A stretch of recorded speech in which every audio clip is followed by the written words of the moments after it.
Everyone, कैसे हो आप सब। आई होप आप लोग बहुत अच्छे होंगे। Welcome back to my YouTube channel Vandana की लाइफ में आप सभी का स्वागत है। तो आज हम फिर से नेहा के टॉपिक में बात करेंगे। तो नेहा ने तोड़ी अपनी चुप्पी।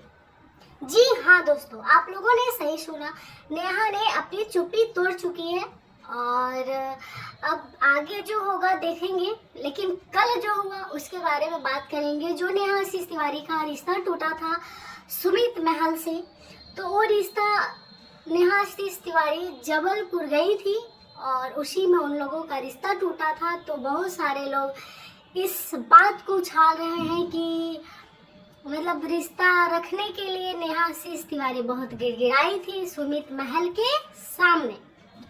तो इसी पे नेहा आशीष तिवारी बोलती है कि जी नहीं, हम गिड़गिड़ाए बिल्कुल भी नहीं थे रिश्ता रखने के लिए। तो फिर ऐसा कौन है जो ऐसी अफवाहें फैला रहा है। और एक बात थी कि एक लड़की होकर दो नाव पे पैर रखी थी तो गिरेगी। तो भाई देखो, किसी भी औरत के बारे में ये लैंग्वेज यूज करना सही चीज नहीं है, सही बात है। अगर हम किसी के बारे में जानते ही नहीं है तो हमें ऐसी लैंग्वेज यूज नहीं करना चाहिए, चाहे वो कोई भी हो, नेहा हो या कोई भी हो, किसी के बारे में हमें यूज नहीं करना चाहिए। और एक बात था कि ऐसा कौन है जिसको इसने नहीं ठगा, ऐसा कोई टॉपिक था।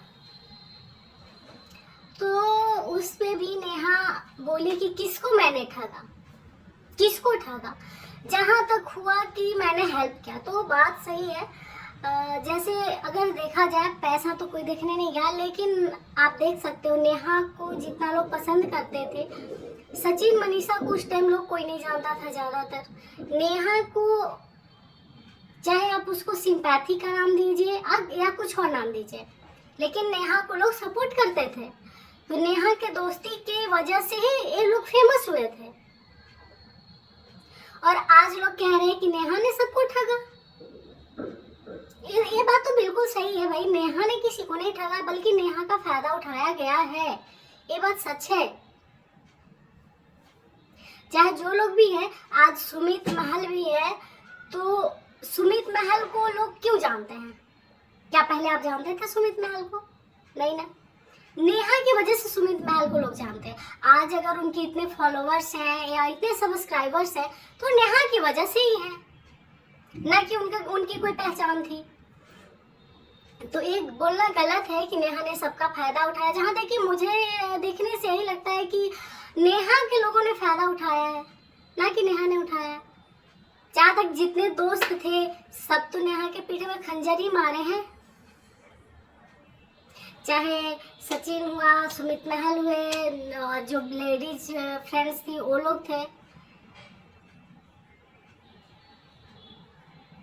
तो नेहा आशीष तिवारी ने कहा है कि अब मैं चुप नहीं रहूंगी। और बात सही है यार, चलो एक बार हुआ, चलो बात दब गई थी, तो फिर से उसी बात को उछालना कहाँ तक सही था? कहाँ तक सही था उसी बात को उछालना? ये तो गलत था। तो पहली बार चुप रह गई। चलो लोगों ने सोचा कि चलो क्यों ना फिर से इसका जीना हराम कर दिया जाए। तो कोई कितना चुप रहेगा? आप क्या चाहते हो, कोई कितना चुप रहेगा? चुप रहने का भी लिमिटेशन होती है। तो आप लोग कह रहे नहीं तुम बोलो, तुम बोलो, तो लोग बोलने आई है। अब मत बोलना है कि बदतमीज है, बेशरम है, वगैरह वगैरह वगैरह। आप लोग भी तो कुछ कम नहीं थे। जब बात बंद हो चुकी थी तो उस बात को फिर से उछालने की क्या जरूरत थी? वो भी एक लेडीज है, उसको भी जीने का अधिकार है, वो भी एक इंसान है।